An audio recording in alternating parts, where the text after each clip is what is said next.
right, welcome to It's Still Real to Me, Zaslow Show 2.0.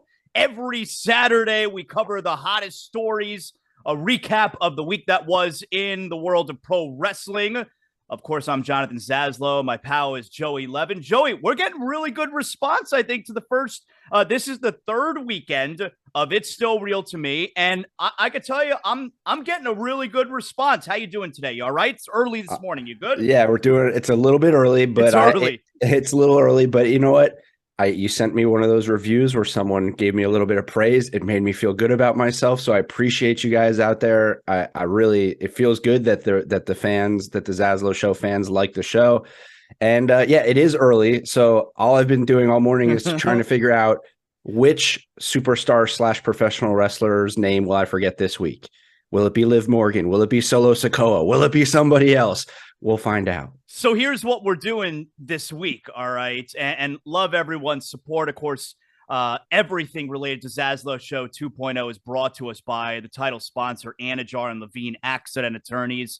If you got any kind of injury, 800-747-FREE. Those are my guys over there, believing in me and everything about this show from the very start.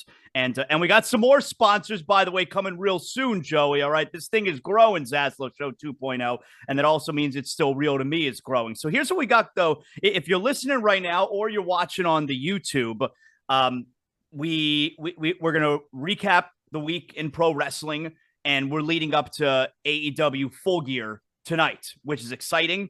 I'm really looking forward to that. Today's a Brick Sports Day, and we're giving you a bonus episode tomorrow. All right.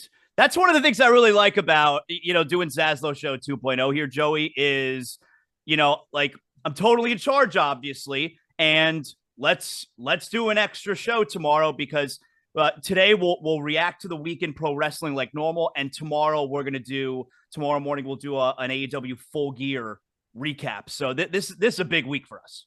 Yeah, why punish the people for supporting us, right? Why preview a show that's going to happen 18 hours from now and not recap it the next right away? The people want to wake up on a Sunday morning after a pay-per-view or a premium live event, and they want to hear Zaslow Show 2.0. They want to hear It's Still Real to Me, so let's give it to them. So we'll get to AEW Full Gear, the big stories going into tonight. We'll get to that coming up. And, of course, we close every episode of It's Still Real to Me with Big Dirt or Not Big Dirt. I mean, you got to find out what's going on, Dirt Sheets. So first up, though, let's start with Monday Night Raw. And based on our conversation last week, the thing we wanted to start the show, the thing with the big story, right? What was the big story we wanted them to kick off the show because we needed an explanation over? Theory. We wanted to see what was going on with Austin Theory. Absolutely. Or Theory. Is he Austin Theory? No, I think he's Austin Theory again. Okay. Yeah, Austin Theory. Absolutely. They had to start the show. Now, I thought they would start the show with Austin Theory.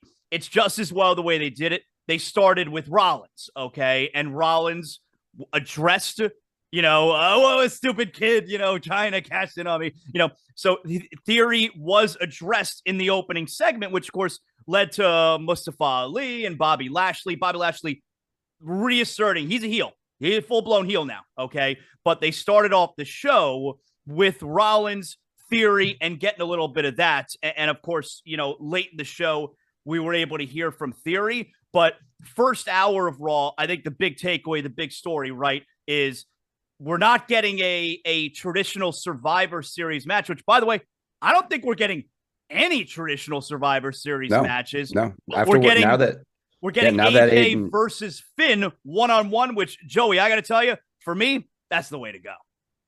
I don't mind it. And I think the only thing about it is what I was wondering is, does that mean that this is the blow off for that feud? Like, is it done now? Because I know we're going to talk about the women's Survivor or the women's War Games, but like it was a little confusing to me because they brought in Mia Yim to be part of the OC to solve the Rhea problem, but now they're not having a Survivor Series match, but they're both in War Games, which we'll talk about later. Yeah. So is she actually part of the OC, or is she just going to be a singles competitor? Because last week it looked like she was going to be part of the OC, and they really, for me, they made it clear she's not in the OC. She's just their friend.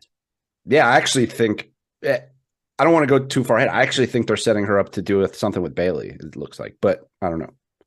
But yeah, I thought last week she was debuting as a member of Yeah. the OC, and I think they made it pretty clear she's just their pal. She's someone who Yeah. they can rely on. They called her up, hey, we got a problem here with Rhea. Can you come and help us out? We're the OC. We need Mia Yim's help. She's not part of the OC. And you know what? I'm fine with that. I'm Yeah. totally good. Look, you can help out, another faction without actually being in the faction. So does that mean that her help is that she'll be at ringside for the one-on-one match so that Rhea can't Probably interfere? That's her help? Okay, I think so, because there has fine. to be some kind of, not a payoff because they are going to be in the cage together, but yeah, like part of solving the problem is stopping her from interfering. So I think all parties will be outside. I think you're going to have the Good Brothers and Mia Yim in one corner, and I think you're going to have Priest and Dominic and Rhea in the other corner. I think that's the way it's going to look, right? I wonder if it's going to be like they're all going to come out as they normally do, or is it going to be Logan Paul, Roman Reigns ish, where people are just getting entrances in the middle of matches? You know what I did like at the end of the whole sequence there, at the end of the whole segment, where Mia was challenging Rhea to come in the ring, challenging her for a physical encounter. And Rhea, who I know she made an appearance in NXT, like a couple months ago, that one night where everybody was like returning, but she, other than that, has not been physical on television. I know she's doing house shows. She has not been physical on television in months. And I thought that, I think it's really cool the way they're presenting her now. They're making her like a big deal. She teased getting in the ring with Mia and getting physical and said, nah, F it. I'll see you at Survivor Series. Like, they've really done a great job at making Rhea into a big deal. Yeah, absolutely. I mean, I think to that point, and to your point and Michael Cole's point a couple weeks ago, they've made it that she's essentially someone's got to kick her ass. But I will say, after this week's Raw, maybe the leader's Dominic Mysterio. Like, Dominic Mysterio is turning into this like incredible heel. That backstage segment that he had with Damian Priest and Shelton Benjamin, where Damian Priest is talking and he's just behind him. It was, again, I don't like to say this because Eddie Guerrero is one of the best of all time, but it was very Eddie Guerrero-ish, the way he was behind him and repeating him. It was great heel work. And then when he's in the ring, the way he like does the little heel stuff, the way he chicken shit heel. The way he plays up the crowd and gets them to hate him, he has become very, very good at it. And we already saw with the Judgment Day, we had the legend Edge start it, and then the younger Finn Balor take over and they turn on him. Now you have an even younger Dominic with a little bit older Finn. Could it be something where these young guys, because Damian Priest, Rhea, and Dominic are really young in their careers. Finn's been around forever. Yeah. Even before WWE, could they turn on Finn and now it's Rhea leading them to, like, that would be kind of cool. I don't know. That might be something. And it would seem we're not going to get the payoff of Rhea and Beth Phoenix. I'm guessing we're looking at Royal Rumble, right? Well, yeah, I don't know. So just to put a bow on the one-on-one match, give me Finn and AJ all day. Right. Yeah, that's just a great match, right? Yeah. Like you can't have too much of that. And this is next weekend, right? Survivor Series is next Saturday night, right? Thanksgiving weekend, yeah. That's the way it was when I was a kid. I'm a little bit older than you. Survivor Series, which I think the first year of Survivor Series was 88 or 89. And Survivor Series was originally on Thanksgiving. It was originally on the Thursday. It was the whole motto was a Thanksgiving night tradition. It used to be on Thanksgiving. Is that where the Gobbledygooker debuted? Of course. Gobbledygooker was either the first Survivor Series or the second one, but all of that was, part of, Survivor Series is a Thanksgiving Day thing. Well, so I wonder, though, is this leading towards them getting rid of Survivor Series because there's no Survivor Series? Are they just going to change it to War Games? Well, I think first of all, I love that we're getting War Games for the first time ever in WWE. I mean, obviously they brought it back for NXT, but it's never been a WWE match. Am I wrong? No, it hasn't. But it's a little, I was thinking about it when you saw that Kevin Owens is hurt a little bit, right? Like Yeah. he hurt his MCL, I think, on a Yeah. house show, and there was rumor speculation: will he be ready? Will he not? And then my thought was, how is Cody not? Unless he's really not healthy. Oh, he's not ready. I don't know. I mean, how do we know? There's that. Well, it's not in Big Dirt, not a Big Dirt, because I didn't think he was big enough to make the list. But they have been saying he's close. Like he said, he's close. I mean, if he's close, you got the reason I say that for the turn of the year. But the reason I say that is we talked about how Cody would be good to go up against the bloodline because he has a bloodline in this sport, right? But his father created War Games. Yeah. Dusty Rhodes created War Games. Yeah, when they started Blood and Guts in AEW, Cody was the one who introduced it because Dusty was the one who invented it. So it would have been pretty cool for him to be in the first War Games in WWE. And I obviously don't know Cody Rhodes, but just based on listening to that guy cut promos, he's probably pissed that he's not in the first War Games in WWE. I mean, look, Survivor Series, War Games, it goes together. My guess is this is going to be permanent Survivor Series. Survivor Series is a War Games event. That's what I think we're getting going forward. Are you? Sorry, I don't want to step on you there. Are we done? We're good. AJ Finn, we like that match. We think it could be the blow off for that feud. We don't really know what's next for either, but it should be interesting to see where it goes from here. I kind of think we kind of glossed over Theory, right? We kind of jumped past it, right? Oh no, but the big Theory stuff came late in the show, so we're gonna build back to it. We'll build back to it. I want to make a pit stop real quick. Are you interested? Do you like the build up? What they've been doing with Miz and Loomis, because you had Miz TV and that totally set up Miz Loomis Survivor Series for a WWE contract. I love the Miz. I think the Miz has always been great. I think every iteration of him has been fun. I don't like Johnny Gargano's role in all of this. I think it's cheesy. I think it's weird too. He's great. Like he's always been really good on the mic. He's obviously incredible in the ring. This whole I'm gonna blow the whistle. It feels very Vince-ish, which you need some of that, I guess. It's still an entertainment product, but it's a little too cheesy. And I'm glad they're finally gonna have their match, and this will be over, and Dexter Lumis will win, and he'll get. Is there any way? Hear me out for a second here. Is there any way? And I don't know what the timetable is for injury, but Gargano and Lumis have a history because of Indy Hartwell, who I love, by the way, and you got Miz and his pal before he got hurt was Tommaso Ciampa. Is there any possibility that whenever it is that Ciampa's returning from injury, that we can now hit on that history a little bit, and now you got Gargano involved with Ciampa because of the other two guys?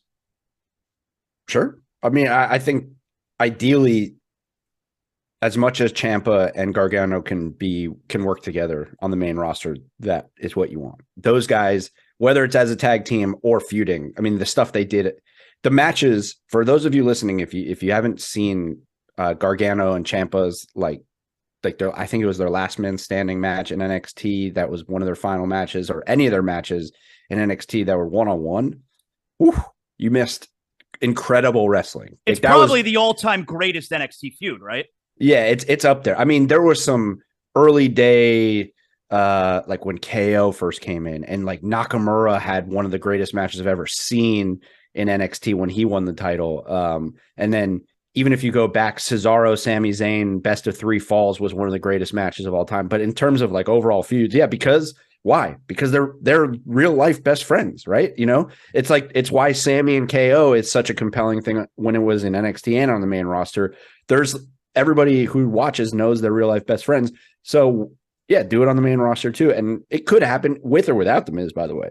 It should happen, but yeah, it could happen. But I think this, Dexter gets his contract, and then I think they move on for a little bit. Maybe when Ciampa comes back, maybe they go back to it. So now let's get to the real meat of Monday Night Raw, which, like you mentioned there, we were looking forward to Austin Theory. You got to give me some type of explanation. Why were you cashing in for the U.S. title? You look like a huge nerd. we got to get some type of explanation. So you get the backstage promo from Theory where he's giving his explanation. And essentially, I thought this was an excellent promo. They're clearly trying, they're changing up the character a little bit, it seems. He's not going to be, he's not going to have that goofy element anymore. They're not going to do the cell phone anymore. The selfies, they're not doing that anymore. He's got a little bit of an edge to him. And the main thing that I took from it, Joey, he's more alive than ever, he's been saying. The briefcase was an anchor. And now he's able to get back to, focusing and being what he wants to be. And he told you, look, I tried several times to cash in on Roman Reigns. The bloodline stopped me. He did. I think he tried 3 times, 2 or 3 times. I tried several times to cash in. It's impossible. And I kind of dug that explanation. What do you think? Yeah, no, I think it was, again, just sort of proof that whether it's Cole or even Triple H or somebody uncreative is listening to Zaslow Show 2.0, because it's basically give him a chance to explain it. I mean, it's exactly what you were asking for, and I agreed with. Like, we need to have some type of legit explanation. Like, why are you cashing in on the U.S. title and losing? And we're in such like a shotgun society when it comes to social media and everything, and everyone wants to know everything right away. It's like, hey, can you let the story breathe a little bit? Maybe we're going to find out in a few days what the explanation was. Yep. And not only was it a good explanation, but he killed it. Like, he killed the explanation. Really, he killed the mic work, because there was a moment there where I was like, is this going to be like some kind of corny face turn? Like, oh, I'm going to come back better than ever. But then it was like, no.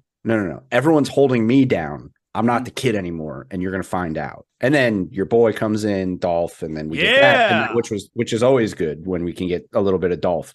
But I thought they crushed the explanation, and I thought Theory himself looked better than he has in WWE. And by the way, how old is this guy? 23? I mean, it's young. He truly does. He skipped NXT, he went straight to the main roster. It's probably because of Vince. I mean, he's got all the upside in the world, this guy. And this is a good spot for him. Well, and I'll also tell you, I think Theory has looked good.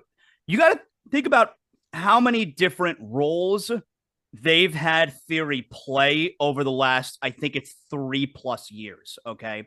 Because I remember him doing the stuff in the, when in the Performance Center during COVID. So really over the last 3 years, you think of everything they've had Theory to do. And for me, he's knocked it out of the park each time. He's been with Rollins's crew. Remember, he was part of Rollins' crew with AOP. He was part of Zelina Vega's crew when he was with Angel Garcia and Andrade. Oh, yeah, that's right. Angel Garza and Andrade. He was inexplicably part of that crew. He was, of course, with the Gargano family, with Candice and with Indy. And I loved him. I mean, he played like he was a huge dork, but I loved him there. And he played the role where he's Vince's chosen one. He had a major role in one of the all-time, let me tell Zaslow, one of the all-time greatest gimmicks, storyline, whatever you want to call it.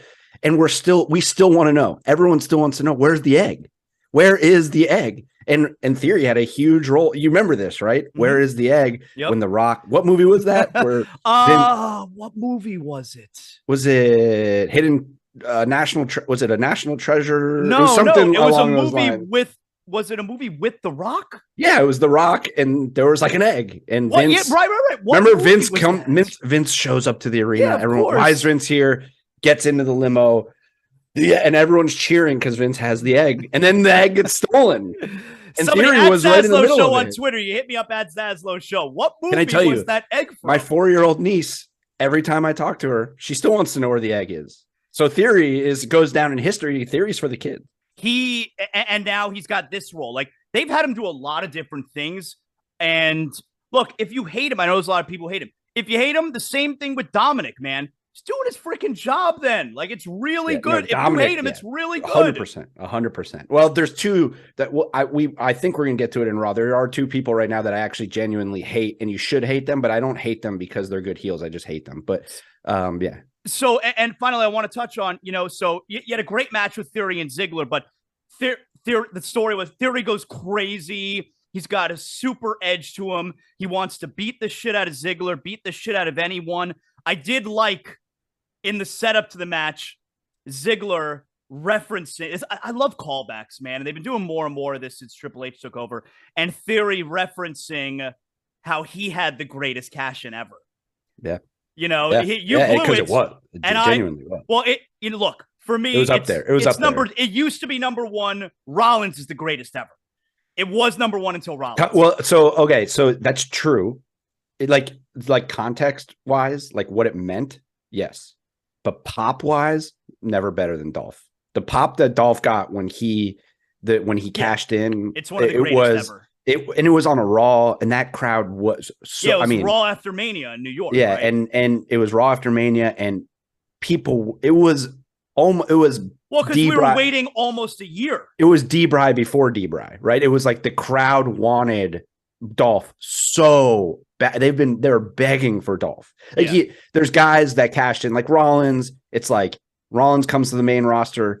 He's going to be a champion at some point. We know. So he cashes in, and it's awesome. And context-wise, it's one of the greatest cash-ins ever. But when Dolph cashed in, it was like goosebumps. You're like, the crowd went so I liked him revisiting that. I love that shit, man. And finally, the show essentially closed out with Rhea is joining Damage Control for War Games. I think Dakota Kai, I know that group's a little bit weird, but I think Dakota Kai is doing really great work with that group. Her personality comes out.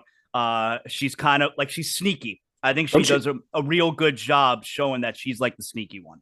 Don't you think it's interesting that the last couple of weeks she's been the one that's talking? Yeah, I think she's like not Bayley. Fantastic. Yeah, but it's interesting, right? That like it hasn't been Bayley like in the backstage segments or when they're like recruiting people. I think she's the one who talks. It's a good point. I think it's been since she lost to Bianca. I think we're in a place where Bayley's kind of like she's been humbled a little bit. I think is what we're getting there. Yeah, because it's been since she lost to Bayley, to Bianca. You're right to notice that, but I think Dakota Kai's been doing great work. Okay, so now let me point out here. So there's still one spot to be filled, and then so this is where I got the Mia Yim Bayley thing. The only time I've heard Bayley like really talk over the last couple of weeks was when she asked Mia Yim to be part of their team, and Mia Yim said no. Mm-hmm. So I'm thinking. So we still need one with the women. And Team Bianca with the baby with face? Team Bianca. Okay. So this whole time, unless she's injured, I assumed it was going to be Candice LeRae. Like she's the one who's on the roster that makes the most sense. But now that they've announced it, like the big surprise to me, I thought would be Rhea. Like I thought, okay, Rhea Ripley is in this match. That's the big surprise. So now if it's Candice, it's a little underwhelming. Is Beth Phoenix going to be the last member? No, because you can't have Rhea. Like the focus needs to be Rhea and Mia Yim. If Beth does it? Unless it's Mia Yim and Bayley. Like disrespected me. I gave you a chance. You were like, because the whole thing with Damage Control is that Bayley is taking these underutilized NXT stars that got passed over. And then they gave Mia Yim this opportunity because she was passed over. And she said no. She's like, no. She spat in their face and went with Bianca. And you had the last week, not this past week, but the week before, you had the little backstage with Rhea and Bianca. They could set up Rhea and Bianca in the match. They could set up Rhea and Beth Phoenix. I mean, there's the great thing is there's a million ways this could go, but I guess just to me is that Candice LeRae being the final one on, because Monday. Oh, it'd be underwhelming. Well, because on Monday there's a match to determine who gets the advantage, right? Who gets the okay. There's a one-on-one match on Monday to determine who gets the one person advantage, right? So the way War Games works, one person goes in at a time, and then at the next person match who comes starts once everyone's in the ring, right? But at I guess 5 different times, one team has a one person advantage. Yeah. So there's a match Monday night to determine who gets that advantage. Oh, big match! And my assumption was that the 5th member of Team Bianca would be revealed and that person would maybe have the match. And I just think it would be underwhelming if it's Candice LeRae at this point. It would be, but I also don't think it's going to be someone who overshadows A, Rhea, and B, you got to remember, Bianca's the champion. Like you don't want to she's the champion. I feel like she's kind of lost in the shuffle right now. I agree. Well, okay, so let's fantasy book this out for Monday. It's the 5th woman is not revealed yet. they have the match. Yeah, maybe they save it till next Saturday. Or Damage Control wins the match. There's a brawl, but because Damage Control has 5 people, Damage Control beats the shit out of Team Bianca, and Rhea is the one just cleaning house. Boom, Beth Phoenix comes out to save Team Bianca, and that's how they introduce her as the 5th member. I mean, on Raw. I just think it's too much. I think you could easily too much, save Beth Phoenix for it just the Candice next doesn't big, make sense to me. I mean, it makes sense. It makes sense, but it's weird that she's the last one revealed. I would have revealed her and then Mia Yim. Right, Mia Yim should have been the last one, or Rhea Ripley, like Rhea being the last one would have been. Oh man, who could have expected it? Although once they made AJ and Finn one-on-one, I think it was pretty obvious where they were going to go. But either way, it's a good match, and it's cool because we have no idea what's next for Bianca right at the moment. I still don't really know. Or Nikki, I think like the Nikki Cross stuff is still pretty fascinating. Overall, I dug Raw. You got a better picture. You got a clear picture of War Games. I dug the theory stuff. Got to see Dolph Ziggler. That's always good for me. And yeah, I thought Raw was a fun show. Well, I have to. I apologize here, but I have to bring up one last thing from Raw. Oh yeah, you're really mad about something. Go ahead. JBL and Corbin. This sucks. This just sucks. This is just stupid. And let me be clear. JBL is great. JBL is a great announcer. JBL is obviously a Hall of Fame talent in everything he did at post Blackjacks. He's just always been great. But Corbin's also great. Yep. Like Corbin is a great heel. Yep. Corbin does not need any help getting the crowd to hate him. And these promos, I don't think I'm the only one who thinks this. The crowd is dead when JBL and Corbin are in the ring. There's no need for it. He's trying to like recreate like this segment they did this week where it was the two of them and Akira Tozawa backstage playing poker. Were they trying to recreate some kind of APA it was so dumb. There's no need for it. If you're going to have JBL on camera, I think JBL, as great as he is, as a manager and a promo right now, he is a little outdated. He doesn't connect to the crowd. Corbin could do that on his own. Yep. He's done it forever. It makes no sense. If you're gonna have JBL as a mouthpiece, as a manager, whatever, bring up an NXT guy. Like bring up somebody who like doesn't have the mic skills yet, is not a proven top heel in the company already. It's just unnecessary. I got a little excited when it first started. I was like, okay, maybe there's something here.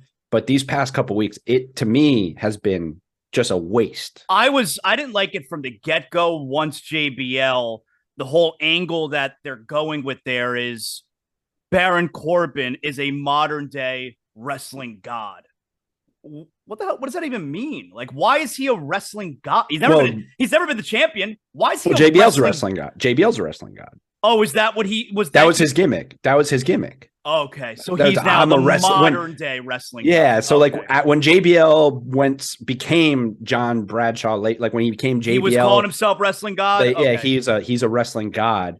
Okay, and so now he's the modern day wrestling god. Gotcha. And to be honest, that run with JBL as the wrestling god, it kind of gets lost in the shuffle of greatest runs of all time. Oh, he had great feuds with Eddie, great feuds with Cena, absolutely. But it was like in that kind of weird era where people were not watching as much. I didn't really watch it I've gone back since and watched some of it and learned it, but it was definitely in a time where I was not watching wrestling as much. So I think it gets lost in the shuffle a little bit. So it for people who don't remember it, it's fair.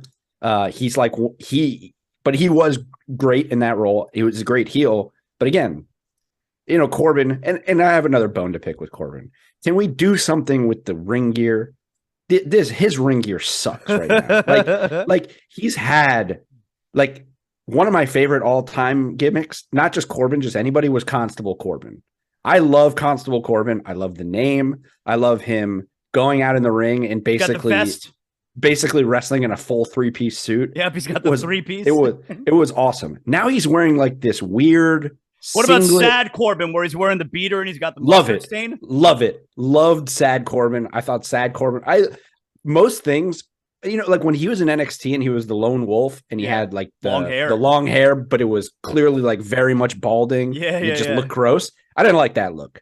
But as soon as he shaved his head and he started like doing other things, I've loved everything he's done. But this current singlet that he's wearing, that like the colors are weird, and is it a tank top and pants? Is it like a jumps? I don't know what it is. And I think it's partially because he looks like he's a little flabby right now. So he probably doesn't want to have a shirt off. But maybe that's what, but let's do something. You can't be the modern day wrestling god and have arguably the worst ring gear on the roster. All right, Joey. So before we move on to SmackDown, which not as, shorter show, not as much notable happened, but the things that were notable were pretty big. All right. So we'll get to that in a second here. Can I ask you something? What is, now maybe it's on me, maybe because I didn't really look into it, but what's an Iron Survivor Challenge, man? It's a great question. So we found out this week, there was some rumors about it this past weekend. Shawn Michaels teased a big announcement on NXT. Shawn Michaels, obviously we know, but he is now in charge of NXT, which is pretty cool. Yeah. Hopefully that turns it back towards the Triple H days of NXT, because currently the product to me is not totally I'm watchable. not dialed in every week. Like I kind of know what's happening, but I'm not dialed in every week on NXT anymore. When Triple H was running NXT, I was dialed in. That was arguably the best wrestling product. It was my favorite show of the week. Yeah, but I tried watching it the last couple weeks. I just can't. But there is now. So what we know about NXT though, over the last few years, like we just mentioned, War Games started in NXT or came back in NXT, and now is on the main roster. We know that NXT like to test things out in NXT before they come to the main roster. Shawn Michaels announced on Tuesday that they will, at their next premium live event deadline, which I guess that means TakeOver is done. It's now, I think it's just NXT deadline. There will be a new match called the Iron Survivor Challenge. So I got the rules pulled up for Iron Survivor Challenge. Here's what we got. 5 superstars compete in this unique 25-minute match as they battle each other and the clock. 2 superstars will start the match, and every 5 minutes, a new superstar will enter the match until all 5 are in the ring. The goal is to have the most falls when the clock hits 25 minutes. Falls can be won at any time via pinfall, submission, or disqualification, which is interesting because usually if there's more than 2 people in a match, there is no DQ. But anyways. Well, maybe they're using weapons, Right, but okay, but there's 5 people. How are you going to DQ somebody? But anyways, well, I guess we'll find out. When a superstar scores a fall, they earn a point. However, when a superstar loses a fall, that superstar must pay a penalty, and they're forced out of the ring and into the penalty box for 90 seconds. Once the 90 seconds are up, the superstar can re-enter the match. So it sounds like a lot is going on there, man. That's a lot to keep track of. I was reading a little bit over the weekend when the rumor came out. I believe they did a match similar to this a few years ago. Okay. Maybe not the exact same rule, but the same concept. 5 people, 25 minutes, most falls. I think they did it. If anyone out there knows what it was, I don't remember. I can find out but it's not super important, but it sounds like it could be pretty cool. Other than the DQ thing is a little weird to me. It kind of limits what 5 people can do to each other in a match. Well, yeah, I think the DQ is just that you're not able to bring a steel chair into the ring and, beat the shit out of the opponent. That's what the DQ is for. Yeah, but isn't some of like the greatness of like 5-6 person matches that they can go out in the crowd and do crazy shit, and they can bring ladders in the ring. Iron Survivor Challenge does not allow for DQs. All right. Yeah. Iron Survivor Challenge. Okay. So now I know. All right. I dig it. When is this happening? I think at the next NXT premium live event. Do we know when that is? Yeah, like, is that going to be January? Is that going to be like with Royal Rumble? Because I know they announced they're doing Stand and Deliver in April in Hollywood. Yeah, I don't know. Okay, all right, that's fine, whatever. But anyways, why I thought the timing was interesting was that if it's soon, this feels like a perfect match for the U.S. title. The way things are right now, there are so many people after the U.S. title. This feels like a perfect, and it's all like really strong competitors because you got obviously Rollins is the champ. You got Theory going after Rollins. You got Mustafa Ali, who is constantly going after that title. You got Bobby Lashley, who's not done yet, who keeps going after the title. And then you had Finn, who just challenged for that title. There's 5 people right there. Makes sense. So SmackDown last night, the show starts off the main storyline of the show, and this is good shit. Where the show starts with this story, the story continues the entire show, and then we find out the answer to that story at the end of the show. And we start out, the Brutes challenge the Bloodline. War Games it is. Who is the fifth member for the babyface? And you got the Usos, the Bloodline is trying to figure it out now. The rest of the show, who is going to be that fifth member, which we eventually do find out. I do want to mention before we get to Bray and LA Knight, which was great. I like what they're doing with Emma and Madcap. They're a couple in real life, so there's going to be on-screen chemistry there as well. I dug that. It makes Madcap relevant somewhat. He's got a little bit of a story going there. Emma as well. She's got a little bit of a story there, and I've always been a fan of Emma. And then I'll say it again. I mean, Karrion Kross won the match, but they're making their way to the ring, and Scarlett not being involved. I'm going to say it again. Scarlett not being involved with Karrion Kross the first go-round last year, and we're never going to get an answer, is going to be one of the all-time great mysteries to me. That and the Shredder mask that they made him wear. And you would think Vince, look, Vince, I mean, especially with the way he had to go out, right. The boobs, I mean, the legs, the blonde hair, all of it. Like, Vince, I mean, she's a 17 out of 10. I mean, she is. What part of that did Vince say, I don't want this on my television? It's going to be one of the all-time great mysteries. I mean, here, I guess the only thing I could think is Vince being like, this guy's got to prove himself. He doesn't. I don't get it.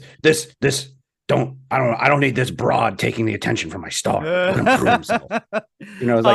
Very Vince, like, we know how, like, I don't know. So it just seems like everything you think is right, Vince goes, the last few years, at least, everything you think is right, Vince was going the other way, it seemed like. But so speaking of which, I need you to give me your LA Knight impression here leading up to Bray and LA Knight, who once again got together. I need to hear all I have is Bray, like, it's a limited fake LA Knight. Limited fake LA Knight. Yeah. I gotta watch the promos again and remember what he said, but I'll get you something for next week. And what does he says when he comes out and he interrupts? Listen here, listen, right? What is it he says? I don't honestly.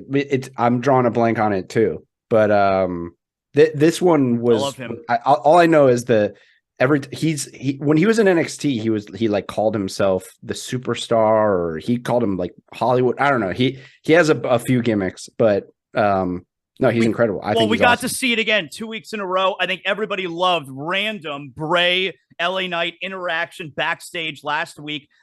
Bray gives him the headbutt, and now we're carrying over the story where not only are they back in the ring together, LA Knight comes and interrupts. Hello, my name is Bray Wyatt, and LA Knight comes down to the ring, brother, and he tells, like, you came up on me and you headbutt me for no reason last week, and LA Knight gets the payback. He smacks him, and then with the handshake, he smacks him again. Yeah, that's 2 for 1. That's how I do it. I do 2 for 1. Yeah, he said 2 for 1, and it looks good on you. It was fantastic work by both guys, especially LA Knight. And I've told you before, I'm not the biggest Bray Wyatt fan. I especially look the Fiend. It's cool, but I never understood the Fiend, because why would a Fiend want to win a championship? Why does a Fiend care about winning gold? It never made sense to me, but I'm into this version of Bray Wyatt because, like, I don't know what's happening here. They're doing a great job of stringing everything along. And did you notice this has been a thing with Triple H since he took over? He'll plant these little, like, Easter eggs, clues, where did you notice last night when the Usos, I was hoping you'd bring this up. I was proud of myself that I noticed this, actually. I wouldn't have noticed it, but I saw it on social media. Oh, okay. I noticed it watching it. So the Usos are confronting Karrion Kross. That's the big storyline last night. Are you the fifth guy, Us? And Karrion Kross, he's not, because he's not trying to make a name off the bloodline, Us. That's right. And you could see, and it wasn't the whole time because the camera kept shifting a little bit, but every few seconds you were able to see over one of the Usos' shoulder is Bray Wyatt way in the background, standing in a corner, having a conversation with himself. Or with somebody. We don't know because it could have been behind the chairs. But yes, we assume it's himself, but we didn't know. Like, that's what is cool about it too, right? Like, I loved that. I loved it. And then we get a payoff there where LA Knight is seen. I mean, he's under like a forklift and all kinds of chairs, and he's unconscious. So are we going to get those guys next weekend at War Games, or are they going to string that out? I think, well, that's a good question. I hope they string it out a little bit, because the unfortunate the unfortunate ending to this is that LA Knight is going to get killed. Like, right? It's pretty clear that even if he is making both guys look good. Look, one guy's got to lose. But I think even when they have a match, I think he's going to get I think he's going to get squashed. We haven't seen much of that though since Triple H took over. I know, but I think they want Bray, like when the switch flips, I think they want Bray to be an absolute killer, right? Or at least that's what maybe it seems. So I hope it strings out a little longer, just so we get a little more of their interactions, because they are great. And I also like, that's what I call a 2-for-1, and it looks good on you. Yeah, however he said it. And then I also liked, he slaps him. Yeah, he's standing out there. He's like, all right, now we're even. Now we're even. And Bray, you go your way, I go my way. We're even. And Bray's like, all right, this is the most important decision of your life. And he puts his hand out, and then he slaps him again. Like, that was this is. I mean, really for what was it, like maybe a 2-minute segment was great. I hope they string it out for this reason, because if you're right that Bray Wyatt is just going to kill him when they fight, well, then it's going to be over next weekend. Where if they string it out, you can keep putting them in the ring together, going back and forth for another month if you want, and that is what will help build up LA Knight even when he loses the match. And this is a segment, right? Or this LA Knight Bray can fill 10 minutes, 15 minutes on any episode of any show you have. So if you keep it going for a month or 2 months, then when Roman's not going to be there for a day, or the bloodline doesn't have a ton, or you're still figuring out what you want to do, hey, let's just throw Bray and LA Knight, give them a mic, and let's see what they do. And then just give them 10 minutes on the show. And no one's going to be mad about that, because they're both incredible. How about last week? The SmackDown World Cup continued at the end of the night, and we'll get to it in a second. You had Butch go over Sami Zayn, and earlier in the night, excuse me, you had Ricochet go over Mustafa Ali. So your final four now are Ricochet versus Braun Strowman, Santos Escobar versus Butch. But last week, even after round one, both of us said all signs are pointing toward Braun Strowman and getting a good Haas fight for the Intercontinental title with Gunther, and they told us last night that's exactly what they're doing. Yeah, I mean, because then you have these other matches. The semifinals are set. We have Ricochet versus Braun, which we know what's going to happen there, and then we have Butch versus Santos Escobar, who, by the way, Santos Escobar, stud. Love that group. They're great. He's going to do the things that Andrade should have done in WWE, I think. And Butch is awesome. But then they have the 6-man tag with Braun just randomly tagging with the New Day for no reason against Imperium. You know what I did like? And Michael Cole's been good, man. They're waiting for who is going to be the New Day's partner there. Who's it going to be? And then Braun Strowman's music hits, and Michael Cole just deadpan. Good choice. Yeah, Cole's the best. Cole is the best. And yeah, like I won't jump ahead to AEW just yet. But you're obviously you're getting Braun versus Gunther. Yeah. It's very, very obvious. Finally, though, to end the night, like I said, you got Butch going over Sami Zayn, and I loved the finish of this show. I've been telling you for a long time, I'm hoping KO is the guy that eventually takes the title off of Roman. You could even say that KO has been Drew McIntyre got super close. You could say KO has been the closest, because remember, it was a couple years ago at Royal Rumble, Paul Heyman with the key, which was a disaster. It backfired, like it was a bad spot. But KO really should have beaten Roman Reigns that, a couple years ago at Royal Rumble. I'm hoping it's KO. I think he is hot as a pistol, man. And he returns last night as the 5th member. I was excited on my couch, watch his music hits. I knew it was coming, but even though I knew it was coming, I still got super excited. And Joey, I was really surprised. I'm glad they did it, but I was super surprised that it ended. Gave Roman the stunner. Loved it. Yeah. And I think it also, they had the little moment with him and Sammy staring at each other, which sets up whatever is going to happen, whether it's him and them one-on-one or Sammy getting kicked out of the bloodline, because, we also had the backstage segment after the opening segment where Jay was like, I know you're not speaking for the bloodline, Oos, like that. So that's still going on. Jay doesn't want him in the bloodline still. And now we're setting up, will he leave the bloodline to go back with KO? This is the greatness of the bloodline, is that there's so many storylines that they cover the span of the whole show every week, and they could go any way. But this is what everyone wants. The crowd was hot when KO. The crowd was hot when KO came out. And then even before he got the stunner, you had Sheamus staring down Roman. I was like, I could go for this. I'm into this. Yeah. I'll watch a round of Sheamus versus Roman. This is cool. I'm feeling a little broody. I'm feeling a little broody. That's pretty good. Sheamus is great, by the way. This iteration that he's been with the Brawl and Brutes, I'm big into the aesthetic of the wrestler, and the Sheamus, when he wears like the beater with the overalls with the pants, he just looks like a hooligan, and it's great. Instead of just like the regular trunks and the whole thing. I like what they're doing. But yeah, KO makes sense. It's what everyone wants. There's only like there's only like probably 2 or 3 other guys that it could be like, for particularly for when it comes to Mania and who could potentially be Roman's opponent. I think the only other person anybody would have thought would maybe be The Rock, right? But if he's not going to be at Mania, KO's the guy. I'm into KO's the guy, and he's like the natural underdog, and that's what you need in wrestling. You get this jacked, like beautiful looking man who's dominating everybody, and he's got this schlubby guy who's great on the mic and flies around. It's good. Let's hit on some AEW here. Again, if you're listening to us right now, we got a bonus episode coming tomorrow where we're going to recap AEW Full Gear, which is tonight. There's 3 things I want to hit on from AEW this week, specifically from Dynamite.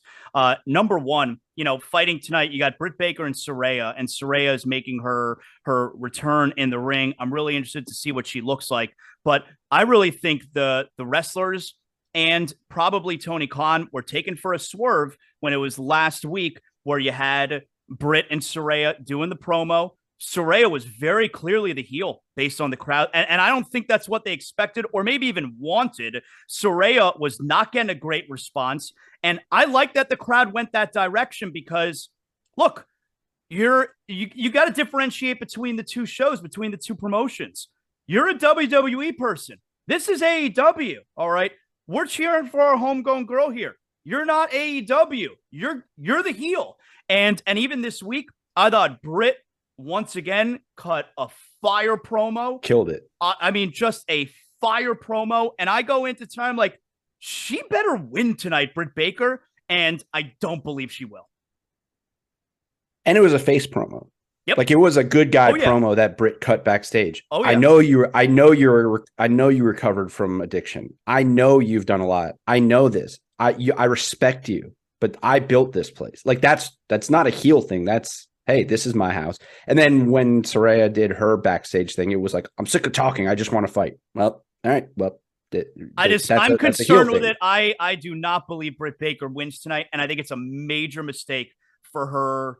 Look, she's their Charlotte Flair. She is. She's involved in every big angle with the women. She's the face of the women's division. Yep. And now when it seems like she's turning babyface, and especially with whatever may happen with Jamie Hayter and Toni Storm, Jamie Hayter, who I love, and I really hope she wins the title, especially if Jamie Hayter wins tonight. You're keeping Britt Baker babyface, and I think that's the play there where you can kind of pit them against each other finally because they've been building toward that for like a year. Yeah, that's what makes. having trouble caring about the Saraya Britt Baker thing because of how poorly the Saraya return has been to me. What does this match mean and this is an issue I've had with AEW. I only think it means something if it works out for Britt. That's how I think it ends up meaning something. Right. It's just like from the very beginning, again, we had that opening promo where it was like Saraya brings out all these random chicks and it's like, I'm going to save this division. And now she's not connected to them seemingly in any way. And she's not there to save the division. Now it's all about her making her big return, and people don't seem to care about that. And it's just pretty like insulting to the champion. I know it's interim champion, but pretty insulting to the champion. If you're well, now there's like, and again, this is where I don't want to act like I'm some kind of like professional wrestling expert, but this is, again, these are like the criticisms that I have of Tony Khan being the sole like creative guy here. Is Thunder Rosa is the champion, and she's been injured. And there's been this like, will he strip her of the title? Well, it's professional wrestling. Just strip her of the fucking title and put the title on somebody. Like, just strip her of the fucking title. Oh, you respect her too much to strip her of the fake like championship title? Just take the title off her. If you love her so much, give it back to her when she comes back. You have a built-in angle right there. You took my title. I never lost my title. You know what? It happens in UFC. It happens in real fighting. Guys don't fight for 6 months. Their title gets stripped. They come back and they say, hey, no one ever beat me for my title, so I get a shot at my title. I never do that with Thunder Rosa. Why do we have this interim title that seems to mean absolutely nothing? Because it's not even the biggest women's fight on the card. It doesn't make sense to me. The main takeaway from the show, the main part of the show is trying to build up the championship match, which you got Moxley and MJF. I thought Moxley stunk on Wednesday night. He was flubbing words, flubbing sentences. He doesn't know the day of the show. He doesn't know the day of the show. Like, I get it where, he's kind of nonchalant. I'll show up and I'll fight, but I don't know, man. Like, your champion kind of needs to know what day you're fighting. And he didn't know the day of the fight. Is it Saturday? Is it Sunday? I thought Moxley stunk, Joey. Yeah, it was rough. It was rough. That is sort of his gimmick, but he doesn't usually flub it like that. The champion needs to be on point. He's a champion. Yeah. Yeah. Well, he is the champion of AEW. And I think part of that is this has been a weird period for the company. So they kept it on him because he is, I guess, reliable to the company. Yeah. But there's a reason why he was never a top guy in WWE. Like, he's really good. He's really good. And this is not me shitting on Moxley. Like, Moxley is very good, but I don't think he's the guy you want. He's not like the guy who comes out every week and cuts a promo and elevates your company. He's very good. And he's good to have in these situations because him and MJF is probably going to be a really nice match. And him with Regal and Regal's history with MJF is cool. But yeah, I mean, Moxley's just good. I don't want him cutting 10-minute promos every week. Did you watch the fan video of MJF after the show? This was amazing. I love this kind of shit. So if you didn't see it, there was fan footage after Dynamite went off the air. And I guess Tony Khan did the thing. If you've never been to an AEW live show, at the end of a lot of shows, Tony Khan will come out and he just thanks the crowd and just comes off genuinely nice and appreciative. And he's in the ring and MJF is addressing the crowd totally out of character. Although, if we're to believe this babyface version of him, it kind of is the character right now. But anyway, so he's addressing the crowd and essentially it was burying CM Punk. There's been a lot of bullshit backstage. I'm not allowing someone to come here. He said this to pull their pants down and take a dump in my locker room. And he was giving Tony Khan an incredible amount of praise. We've been through a lot, so we've had our differences, but this guy right here, it was a great promo. I guess maybe it wasn't a promo because it wasn't on television, but it was a really cool moment. Do we believe this version of MJF? Well, so this is why, outside of Roman, MJF's the best in the business right now. So, because I don't know where he's going with this. I have no idea. Well, we say it's not a promo because it wasn't on air, but MJF, I think I've listened to him in interviews. And I'll reference the interview he did on MMA Hour with Ariel Helwani. You don't know what's real and what's not, and that's why he's so good. He's the devil.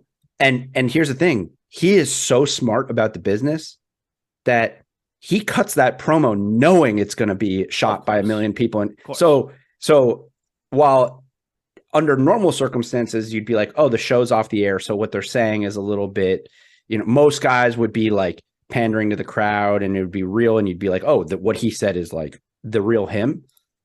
I don't know that I buy, other than there's never been a real him for the last however many years. You go to autograph signing, social media, he gives middle fingers to children. He's always MJF. Well, and other than him, I think so. I actually, because I was like going line for, the Punk stuff I thought was real. Okay. Definitely. The Tony Khan stuff I think is partially real, but partially bullshit. And then everything else, I think there's some level that I think he's still a huge heel, and something's going to happen tonight where either the firm comes out or somebody else comes out and helps him. And that's how he wins. And he still shits on Tony Khan. But like, yeah, that's again, this is what, like, when after he was on Helwani, he said, like, the beauty of this kid, and he is a kid, is that he is being serious half the time, and he is kayfabe half the time, and you don't know which half is which. And that's why he's so great. So it was a good promo. I thought it was cool that he called out Punk, and that part felt very real. The rest of it, the praising Tony Khan and all that shit, I don't know if I don't think I buy it. I love it because I have no idea what's going to happen tonight with that match. I didn't love the build to it with the two of them in the ring on Wednesday, but it doesn't matter. It doesn't need the build for me. I don't know what's going to happen tonight. But I will say I'm just over people giving Tony Khan. I understand he's a billionaire or whatever, his family, and that if it's not for his money, this company doesn't exist. But can people just stop giving him so much? This guy, can we stop giving him all the, like, this? Tony Khan didn't make this company. Tony Khan had nothing to do with All In. Tony Khan's money had a lot to do with making the company. Well, exactly. That's it. But like, being the elite YouTube channel, Cody going overseas and reinventing himself, that All In that sold out in like 10 minutes, that pay-per-view, that's one of the greatest pay-per-views of all time that had nothing to do with AEW. Like, he had nothing to do with any of this. And I would argue that since Cody left and the Young Bucks and Kenny Omega had a little less to do with the creative, that it's becoming a little less of an alternative and a little more trying to be a competitor. And that, to me, will not bode well for them in the future. It's a good point. They should stop trying to spend every dollar you have to bring in everybody. They have too many people on the roster, too much shit, right? Be the alternative that you were in the beginning. Continue to be that alternative. Continue to build the guys like MJF and Hangman and the elite who would never go to, they keep doing that, but like, don't try to compete. You're never going to compete. And I think Tony Khan, his company line is, we're not competing, but it seem like they're trying to compete right now. Like, every time they bring in someone new, it seem like they're trying a little bit to compete. I mean, I think Tony Khan likes going for that hot shot moment. I think he likes getting that big pop. That was also like the demise of WCW, was the short-term thinking as opposed to the long-term. Right. So I'd like for them not to fall into that trap. Well, yeah, it's like, why does every young guy need a manager from Tony Khan's youth? Why does everybody need Jake Roberts, Arn Anderson, Tully Blanchard, attention. Jake Roberts? I mean, the list goes on of even like, I love the stuff that Wardlow and Samoa Joe are doing now, but like, I didn't really understand why they were together in the first place. Wardlow is great. Like, why are we constantly randomly bringing in these New Japan guys that they're giving no context to who they are? Like, just do what got you to the dance. The company was made on the backs of these incredible characters and wrestlers. Just keep going with that. Real quick here, because we gotta do big dirt or not big dirt. Are you looking forward to the Elite tonight? We find out their challenge in Death Triangle for the titles. I think we all know Elite's winning the trios titles tonight. I thought it was kind of cool the way that they revealed that they are. I mean, everyone saw it coming. Death Triangle has said it themselves. We know what's happening here, and they just kind of popped up the graphic on the screen. I kind of dug the way that they did that. Yeah, it was fine. It was the worst kept secret in professional wrestling. I think everyone knew what was coming. Yeah, the only thing I did pop for Saturday night. Yeah, the only thing I didn't love was Pac's promo was there's been rumors on the internet or like whatever he's talking about, like rumors, like the fuck, like Pac's reading the dirt sheets. Like, come on, like there's been rumors of this group. Like, just say their name, say we've seen the vignettes. There's not rumors, Pac. Like, we know what's happening. Rumors. I mean, it's the guys who they're on the executive board of your company. Yeah, I mean, I would have. The way they popped up the graphic was fine. I wouldn't have minded them just being like, will they or won't they, and maybe just showing up at the event. But obviously, I liked what they're trying to sell pay-per-views, right? Yeah, and if you let people know the Elite are going to be there, that's what everybody wants. It is a business, and the company is just better when those three guys are around. Yep. It just is a better company. They built the company. They're the backbone of it. I love it, and I'm looking forward to that match. Is going to be sick. That match is going to be sick. Joey, let's do Big Dirt or not Big Dirt. That's how we wrap up. It's still real to me. Every week we go over the rumors, scenarios, the dirt sheets. What do you got? All right, so we got 5 potentially big dirts this week. Logan Paul. We all know Logan Paul. Apparently, well, first of all, this is not part of the dirt, but Jake Paul said recently that Logan's injuries may not be as bad as we thought, and he may be able to return to the ring sooner than we thought. So that's great.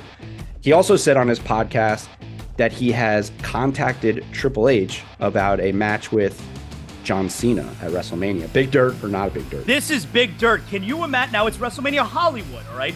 Can you imagine a WrestleMania Hollywood where you have The Rock in a match? There are rumors about Stone Cold in another match. Cena in a match. It's Triple H's first WrestleMania. He's trying to make it the biggest WrestleMania of all time. I'm going big dirt. I'm into it. Yeah, I mean, I think I said this last week when we sort of mentioned, I think we mentioned Cena. Yeah. Anytime Cena's around, it's big dirt. And if Logan's back, it's big dirt because we loved what Logan did. And yeah, so big dirt. And that leads me to the next one. You referenced it there. There's a report. I don't know if it's a rumor or a report or what it is, that after Stone Cold's last match, that Triple H offered him another last match to have one more last match. Big dirt or not a big dirt if Stone Cold comes back for one more last match. Big dirt. You know, I was super worried last year about Stone Cold getting in the ring, not for like his health-wise, but for I don't want him to be terrible. And at the start when he was stomping a mud hole into Kevin Owens, it was slow. And I was like, oh no. But as he built a rhythm and he got going and he was freaking awesome. And it was, I mean, it was all time seeing him in the ring again. It was so much fun. I don't think there's any reason to believe that he can't be a lot of fun to see in the ring one more time as well. So yeah, big dirt. Yeah, and then you got the moment with him and Vince. You got the moment with him chugging the beers with McAfee and then stunning McAfee. And the Vince thing where it's like, oh my God, that was the worst stunner. I'm like, no. That was amazing. It's one of the all-time great stunners. The fact that it was so awful. No, it was amazing. Also, people are stupid when they say stuff like that. Vince is 70-something. Like, look at that guy. That guy shouldn't even be able to walk right now. It was and he's in the ring taking a stunner. Shut up, people. All right. The rumor is... by the way, big dirt. Stone Cold. Big dirt. Yeah. It's rumored that Chelsea Green, formerly of NXT, who's been on the Indies, is actually supposed to be returning to WWE soon. But in addition to that, Matt Cardona, formerly Zack Ryder, could be returning to WWE as well. And as we know, Matt Cardona, since he's gone to the Indies, has said Zack Ryder's dead. So if he returns to WWE, it'll be interesting what WWE tries to do with him. But we know, I think Trips will let him do what he wants. He's been this deathmatch guy on the Indies. He's been all over the place.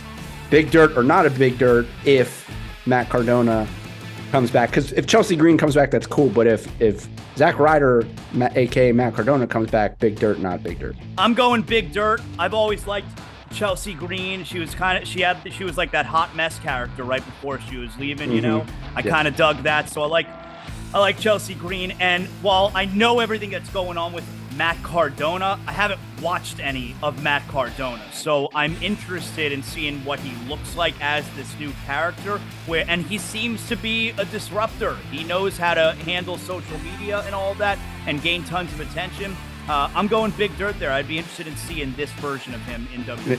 Yeah, that's a great point. Like before all these wrestlers had vlogs and this and that, it was him. He started the whole trend of wrestlers like really building their own brands. Yeah.